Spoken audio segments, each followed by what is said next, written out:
ಕ್ರೋಮ್ನಲ್ಲಿ ಹೋಗಿ Gemini Google ಅಂತ search ಮಾಡಿ.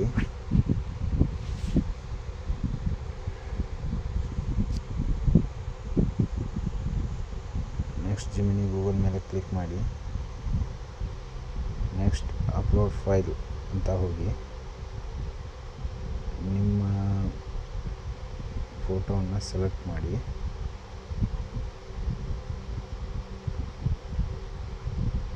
ನಂತರ ನಾನು ಈ ಲಿಂಕನ್ನು ನನ್ನ ಅಕೌಂಟ್ನಲ್ಲಿ ಹಾಕಿರುತ್ತೇನೆ. ಅದನ್ನು ಕ್ಲಿಕ್ ಮಾಡಿಕೊಂಡು ಜಸ್ಟ್